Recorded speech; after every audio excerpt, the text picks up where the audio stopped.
نبی کریم صلی اللہ علیہ وسلم کا اعزاز ہے اور آپ کا اعجاز بھی ہے۔ وہ کیا؟ معراج۔ معراج کا خلاصہ حضور اکرم صلی اللہ علیہ وسلم حضرت ام ہانی کے گھر سے حتیم کعبہ اور پھر حتیم کعبہ سے عرش معلیٰ تک، یہ آپ کا طویل ترین سفر ہے۔ بڑے مختصر وقت میں بہت لمبا سفر ہے۔ اتنے تھوڑے وقت میں اتنا لمبا سفر نہ آج تک کسی نے کیا ہے اور نہ ہی قیامت تک کسی نے کرنا ہے۔ یہ نبی کریم صلی اللہ علیہ وسلم کا اعجاز ہے۔ حضور اکرم صلی اللہ علیہ وسلم کا یہ معراج والا واقعہ ہمارا اہل السنت والجماعت، احناف، مالکیہ، شوافع، حنابلہ تمام کا یہ عقیدہ ہے کہ یہ معراج آپ کے اس جسم مبارک کو اللہ رب العزت نے کرایا۔ دنیا والے جسم کے ساتھ آپ نے یہ معراج فرمایا۔ ان کانوں دنیا والے جسمانی کانوں کے ساتھ اللہ رب العزت کی گفتگو سماعت فرمائی، اور دنیا والے جسم کی جو آنکھیں ہیں ان آنکھوں کے ساتھ اللہ رب العزت کا آپ نے دیدار فرمایا ہے۔ اس کو یوں کہتے ہیں کہ نبی کریم صلی اللہ علیہ وسلم کا معراج یہ معراج جسمانی ہے۔ یہ بہت اہم مسئلہ ہے، اس کو دلائل سے سمجھنا۔ اور ایک بہت بڑا طبقہ جسمانی معراج کا منکر ہے۔ وہ کہتے ہیں آپ کو معراج جسمانی نہیں ہوا بلکہ آپ کو معراج روحانی ہوا ہے۔ معراج روحانی کا معنی کہ نبی کریم صلی اللہ علیہ وسلم سو رہے تھے، آرام فرما رہے تھے، تو نبی پاک صلی اللہ علیہ وسلم کی روح مبارک کو عالم خواب میں اللہ پاک نے یہ معراج کروایا ہے، سفر کروایا ہے اور عرش تک لے کر گئے ہیں، گفتگو فرمائی ہے اور آپ نے اللہ کا دیدار فرمایا۔ آپ کے جسم نے نہیں بلکہ آپ کی روح مبارک نے۔ یہ ایک نظریہ چل رہا ہے۔ ہمارا موقف کیا ہے کہ آپ کو معراج جسمانی ہوا ہے، آپ کے جسم مبارک نے یہ سفر فرمایا۔ اس پر دلائل تو میں دیتا ہوں، اصولی بات بھی اب ذہن میں رکھ لینا۔ یہ آپ کا معراج جسمانی تھا، اس پر ایک دلیل تو یہ ہے کہ قرآن کریم نے جب یہ واقعہ ذکر فرمایا تو فرمایا سبحان الذی اسریٰ بعبدہ۔ یہاں پہ لفظ عبد کو ذکر فرمایا، اور لفظ عبد یہ رسول اکرم صلی اللہ علیہ وسلم کی روح کو نہیں کہتے، بلکہ لفظ عبد آپ کے اس جسم پر ہوتا ہے جس جسم کے ساتھ روح کا تعلق ہو۔ تو بعبدہ ہی کہنا اس بات کی دلیل ہے کہ یہ معراج نبی پاک صلی اللہ علیہ وسلم کا جسمانی تھا۔ دوسری دلیل، رسول اکرم صلی اللہ علیہ وسلم کا معراج براق پر سوار ہو کے ہوا ہے، اور براق پر سوار ہونا یہ خاصہ روح کا نہیں ہے، یہ خاصہ جسم کا ہے۔ معلوم ہوتا ہے آپ کا معراج جسمانی تھا۔ دلیل نمبر 3، نبی کریم صلی اللہ علیہ وسلم جب معراج کے لیے تشریف لے گئے ہیں تو کفار مکہ نے انکار کیا ہے، استہزاء کیا ہے، مذاق اڑایا ہے، ماننے سے انکار کیا ہے۔ اس کو بہت عجیب سمجھا ہے، اور بہت عجیب تبھی سمجھا جاتا ہے جب آپ کا یہ دعویٰ ہوتا کہ میرا جسم کیا ہے۔ اگر آپ یہ دعویٰ فرماتے میں سویا تھا اور میں نے خواب میں دیکھا ہے تو خواب پر تو کسی کو اعتراض ہوتا ہی نہیں۔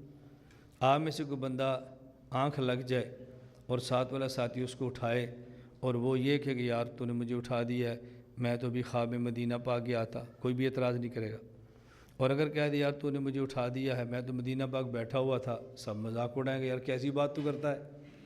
تو اگر رسول اکرم صلی اللہ علیہ وسلم کا دعویٰ ہوتا کہ میں خواب کی حالت میں گیا ہوں، مشرکین مکہ اعتراض نہ کرتے۔ مشرکین مکہ کا انکار خواب کی وجہ سے نہیں تھا بلکہ آپ کے جسمانی اقرار کی وجہ سے تھا۔ اور چوتھی اور سب سے اہم بات جو بنیادی ہے اس کو ذہن نشین فرمائیں، نبی کریم صلی اللہ علیہ وسلم کا اعجاز بھی ہے اور آپ کا اعزاز بھی ہے۔ اب سوال یہ ہے کہ اگر حضور پاک یہ دعویٰ کریں کہ میں سویا تھا، میں نے خواب میں دیکھا مدینہ گیا ہوں، میں نے خواب میں دیکھا میں سدرۃ المنتہا گیا ہوں، میں نے خواب میں دیکھا نبیوں کا امام بنا ہوں، تو یہ آپ کا معجزہ نہیں ہے، کیوں خواب میں اتنا لمبا سفر تھوڑی دیر میں کرنا اور خواب میں نبیوں کا امام بن جانا یہ کوئی معجزہ نہیں ہے۔ معجزہ بنتا ہی تب ہے جب خواب نہ بلکہ آپ کے یہ جسم کے ساتھ اس واقعہ کا تعلق ہو۔ اور دوسری بات یہ آپ کا اعزاز ہے، اس کو سمجھیں۔ اعزاز کس بنیاد پر ہے کہ جتنی بڑی کوئی شخص قربانی دیتا ہے اتنی ہی اس کو عزت دی جاتی ہے۔ تو یہ سجدے میں آپ جا رہے ہیں اور آپ کے کمر مبارک پہ اوجری لادی جا رہی ہے، یہ روح سجدہ کر رہی تھی، جسم کر رہا تھا؟ یہ جو مدینہ مکہ مکرمہ آپ چل رہے ہیں اور آپ کے پاؤں کے سامنے کانٹے بچھا رہے ہیں، تو یہ پاؤں جسم کے چل رہے تھے، روح چل رہی تھی۔ رسول اکرم صلی اللہ علیہ وسلم مکہ مکرمہ سے طائف گئے ہیں اور دشمنان دین نے پتھر مارے اور آپ کا خون نکلا ہے، تو یہ خون روح سے نکلا ہے، جسم سے نکلا ہے؟ رسول اکرم صلی اللہ علیہ وسلم جب آپ ایک خاص وادی میں شیب ابی طالب میں 3 سال تک آپ کا بائیکاٹ ہوا، تو یہ بائیکاٹ آپ کے جسم کا ہو رہا تھا، روح کا ہو رہا تھا؟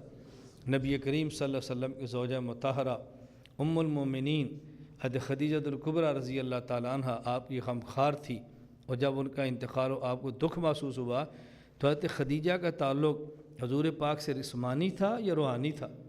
جسمانی تعلق تھا، اور اس کی وجہ سے خدمت بھی کرتی تھی، اور خدمت آپ کے بدن مبارک کی ہوتی تھی، اور ان کے جانے پر آپ کے بدن مبارک کو صدمہ بھی ہے، تکلیف بھی ہوئی ہے۔ روحانی تکلیف ضرور ہے، لیکن اصل ساری تکالیف جسم برداشت کر رہا ہے، تو پھر اعزاز بھی جسم کا ہونا چاہیے نا۔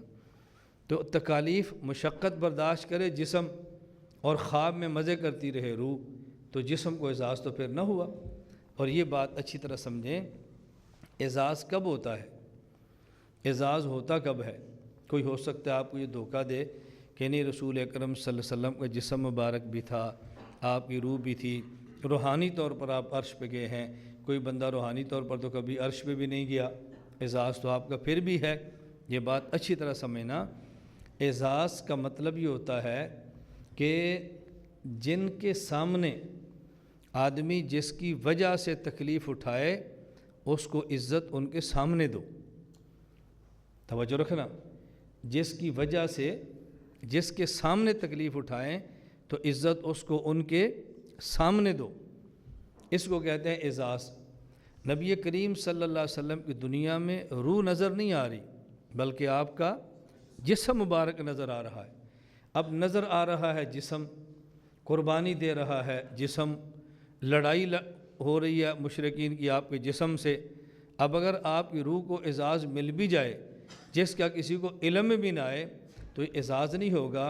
اعزاز تب ہوگا کہ جن کے سامنے جو جسم ڈٹا ہوا ہے، عزت اس جسم کی ہو، تاکہ لوگوں کو پتہ چلا جائے کہ جو اللہ کے لیے جسم قربانی دیتا ہے، اللہ دنیا میں اس جسم کو اس طرح اعزاز سے نوازتے ہیں۔ تو یہ آپ کا معراج جسمانی تھا، آپ کا معراج روحانی نہیں تھا۔